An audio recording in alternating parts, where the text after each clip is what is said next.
Hello મિત્રો, ગમ્મત સાથે જ્ઞાન ચેનલમાં હું મહિપતસિંહ ગોહિલ આપ સૌનું હાર્દિક સ્વાગત કરું છું।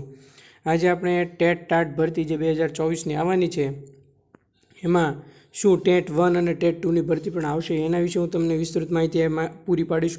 ઉપરાંત ટેટ 1 એટલે કે ધોરણ 1 થી 5માં મેરિટની ગણતરી કઈ રીતે થાય છે એટલે કે મેરિટ કેલ્ક્યુલેશન, ટેટ 2 એટલે કે ધોરણ 6 થી 8માં મેરિટ કેલ્ક્યુલેશન કઈ રીતે થાય છે અને ટાટ એટલે કે ધોરણ 9 થી 12માં કઈ રીતે મેરિટ કેલ્ક્યુલેશન થાય છે તેના વિશે માહિતી પૂરી પાડીશ। ઉપરાંત આ વખતે મેરિટની ગણતરી કઈ રીતે થશે, ટેટ 1 અને ટેટ 2ની પણ કાયમી શિક્ષકોની ભરતી આવશે એના વિશે હું તમને માહિતી પૂરી પાડીશ।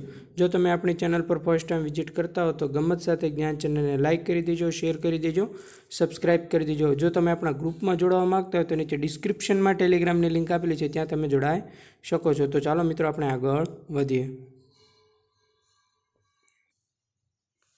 તો ચાલો મિત્રો જોઈએ ટેટ 1 એટલે કે ધોરણ 1 થી 5માં છે એ મેરિટની ગણતરી કઈ રીતે થશે અને કઈ રીતે થાય છે, બરાબર। માનો કે તમારે એસએસસી છે એમાં કેટલા ટકા આવ્યા તો એના 20% થશે, બરાબર છે। એસએસસીમાં 20% થશે એમ। માનો કે અહીંયા 70 છે, બરાબર, તો 70 છે તો એ 70ના કેટલા ટકા થશે તો આપણે એ ગણવાનું છે, બરાબર છે। તો તમે જોઈ લેજો કેટલા ટકા થાય, એટલે કે અહીંયા તમારે 70 ગુણ્યા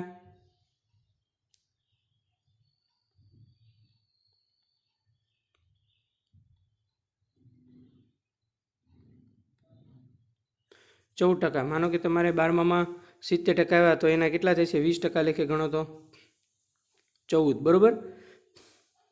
પછી અહીંયા પીટીસીમાં તમારે 75% આવ્યા છે, બરાબર છે, તો એના 25% ગણાશે। આ જોઈ લેજો 20, 25, 5, 50, બરાબર છે। એ પ્રમાણે છે મેરિટની ગણતરી કરવામાં આવતી હોય છે, બરાબર છે।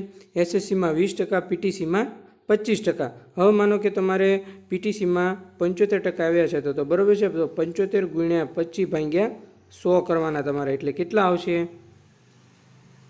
18.75, બરાબર। ત્યારબાદ આવશે ગ્રેજ્યુએશનના 5%। માનો કે તમારે ગ્રેજ્યુએશનમાં છે એ 50% આવ્યા, બરાબર છે, તો એના કેટલા થશે એ તમારે કરવાનું છે, તો એના થશે તમારે 50% કરવા, 50% છે ને, એટલે તમારે 50 ગુણ્યા 5 ભાગ્યા 100 કરવાના, એટલે 2.5 થશે, બરાબર છે। હવે આવે છે ટેટની પરીક્ષામાં, માનો કે તમારે 50% એનું માળખું છે, એના 50% માર્ક ગણાય, એમાં તમારે માર્ક આવ્યા છે 111, તો અહીંયા તમારે કરવાનું છે 111 ગુણ્યા 50 ભાગ્યા 150, કેમ કે અહીંયા તમારે 150 માર્કનું પેપર હોય એટલે એ ગણવાના રહેશે, બરાબર, એટલે અહીંયા આવશે 37, બરાબર છે। હવે આ બધાનો તમારે સરવાળો કરી નાખવાનો, એટલે અહીંયા તમારું ટોટલ મેરિટ બનશે, બરાબર છે। 14 પ્લસ 18.75 પ્લસ 2.5 પ્લસ કેટલા છે આ 37, તો અહીંયા તમારો ટોટલ સરવાળો આવશે 72 સમથિંગ આવશે, 72 પ્લસ, બરાબર। તો એ તમારું શું બનશે મેરિટ, બરાબર। તો ખાસ યાદ રાખજો,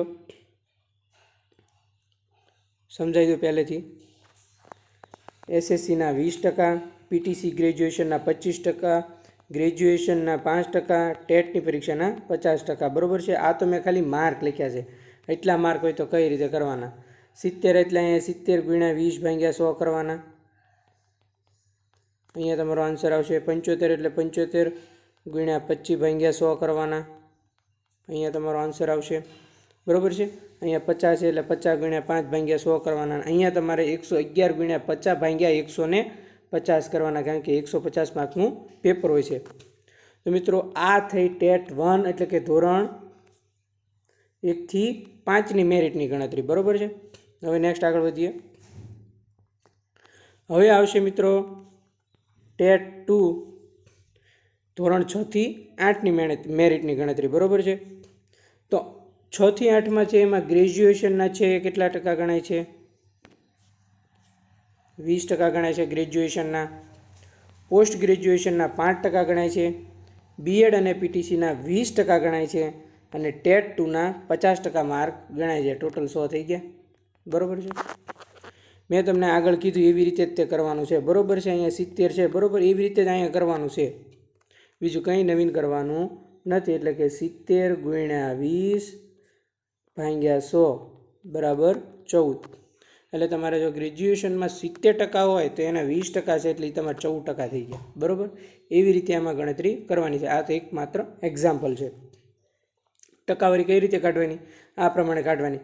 અહીંયા તમારે અહીંયા 100 આવે છે એની બદલે અહીંયા શું આવશે? 150.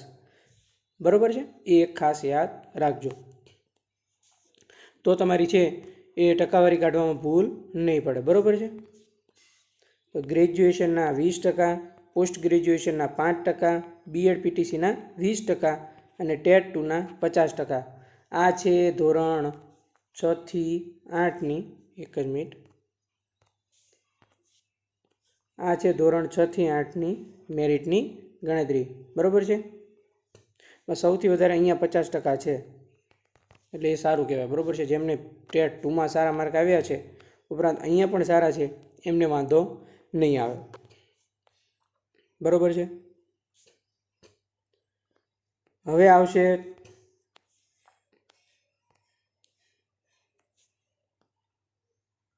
ટાટની પરીક્ષાની મેરિટની ગણતરી.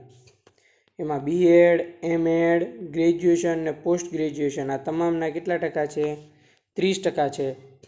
અને ટાટની પરીક્ષાના 70% છે. 100 થઈ ગયા. જો કે વિદ્યાર્થી મિત્રોએ ટાટવાળાએ છે તે નામદાર સરકાર સમક્ષ રજૂઆત કરી છે કે મુખ્ય પરીક્ષાના આધારે મેરિટની ગણતરી થવી જોઈએ. હાલમાં જીપીએસસી જેમ દ્વિસ્તરીય પરીક્ષા લેવામાં આવેલી હતી ટાટની, બરાબર છે, એમાં જે મુખ્ય પરીક્ષા જે આપણે લીધી હતી એ મુખ્ય પરીક્ષાના ગુણના આધારે મેરિટની ગણતરી થાય એવી ઉમેદવારો આશા રાખી રહ્યા છે. એટલે કે માત્ર ને માત્ર આના ગુણના આધારે 100%. એમ જોઈએ હવે રાજ્ય સરકાર આગળ શું નિર્ણય લે છે. તો તમને સમજાઈ ગયું હશે કે ટેટ 1 ધોરણ 1 થી 5માં મેં તમને કીધું એમ આ પ્રમાણે થાય છે. ખાસ યાદ રાખજો. આમની પીડીએફ આપણા ગ્રુપમાં હું મોકલી દઈશ. જો તમે જોડાણા ના હો તો આજે જ જોડાઈ જજો. નીચે ડિસ્ક્રિપ્શનમાં ટેલિગ્રામમાં તેની લિંક આપેલી છે. બરાબર છે. તો આ પ્રમાણે મેરિટની ગણતરી થાય છે. ઉપરાંત ધોરણ 6 થી 8માં મેં તમને સમજાવી તેમ આ પ્રમાણે મેરિટની ગણતરી થાય છે. અને ટાટમાં મેં તમને કીધું એમ આ પ્રમાણે મેરિટની ગણતરી થાય છે. હવે કોઈ પણ જાતનો પ્રશ્ન રહેતો નથી. કાલે એક મેં વિડીયો મૂક્યો, એમાં ઘણા ટેટ 1 ટેટ 2 વિદ્યાર્થીઓ કોમેન્ટ કરી સર ટેટ 1 ટેટ 2નું મેરિટનો ઉલ્લેખ આમાં કર્યો નથી, તો એ પણ તમે બતાવો. તો એના માટે હું 3/3નું મેરિટ કેલ્ક્યુલેશન છે એ આ વિડીયોના આધારે મેં તમને સમજાવી દીધો. હવે કોઈ પણ પ્રશ્ન રહેતો નથી. હવે જો કોઈ પણ પ્રશ્ન હોય તો મને કોમેન્ટ કરજો, હું તેમનો જરૂર આન્સર આપીશ. ટેટ 1 ટેટ 2 અને ટાટની પરીક્ષા છે એ ટૂંક સમયમાં આવશે. ક્યારે આવવાની છે? બરાબર, ટાટની તો સરકારે જાહેરાત કરી દીધી છે કે 7500+ ભરતી આવશે. બરાબર છે. 3 મહિનાની અંદર આવી જશે તેમનું. અને એમાં જગ્યા પણ વધી શકે છે. અને ટેટ 1 અને ટેટ 2ની પણ કાયમી શિક્ષકોની ભરતી છે એ સમય દરમિયાન ટૂંક સમયમાં આવશે. બરાબર છે. હવે ઘણા વિદ્યાર્થીઓની કોમેન્ટ છે કે મારે સર એટલા માર્ક થાય છે તો મારો વારો આવશે. હવે જોઈએ મેરિટનું કેલ્ક્યુલેશન આ લોકો કઈ રીતે કરે છે. આ રીતે તો હાલમાં તમામ મેરિટનું કેલ્ક્યુલેશન થતું હોય છે. બરાબર છે. ગઈ વખતે ટેટ 1 અને ટેટ 2ની જે ભરતી ગઈ હમણાં થોડા સમય પહેલાં, એમાં પણ આ પ્રમાણે મેરિટની ગણતરી ધ્યાને લેવામાં આવી હતી. બરાબર છે. તો મિત્રો આપણે તમામ સ્પર્ધાત્મક પરીક્ષાની તૈયારી કરાવી રહ્યા છીએ. જો તમે પોલીસ કોન્સ્ટેબલ અને પીએસઆઈની તૈયારી કરતા હો તો એની પણ લેક્ચર સિરીઝ આવી ગઈ છે. એનું નામ છે ખાખી એક સપનું. અને કોર્ટ કર્મચારી જો બનવા માગતા હોય તો બેલીફ અને પટ્ટાવાળાની પણ લેક્ચર સિરીઝ ચાલુ કરી છે. એમાં પણ તમે ફોર્મ ભરવું હોય તો હું પણ બનીશ કોર્ટ કર્મચારી, એની લેક્ચર સિરીઝ ચાલુ છે. અને મુખ્ય સેવિકાની તૈયારી કરતી બહેનો માટેની પણ લેક્ચર સિરીઝ ચાલુ છે જે એકદમ ફ્રી છે. બરાબર છે. અને તમામ સ્પર્ધાત્મક પરીક્ષાની નાનામાં નાની અપડેટ છે એ સદર પ્લેટફોર્મ દ્વારા તમને આપવામાં આવે છે. જો તમે જોડાણા ન હો તો આજે જોડાઈ જજો. તો મિત્રો કેવો લાગ્યો લેક્ચર? જો સારો લાગ્યો હોય તો લાઇક કરી દેજો, શેર કરી દેજો, સબસ્ક્રાઈબ કરી દેજો. થેન્ક યુ મિત્રો. આભાર. બાય. મળીએ આપણે નેક્સ્ટ લેક્ચરમાં.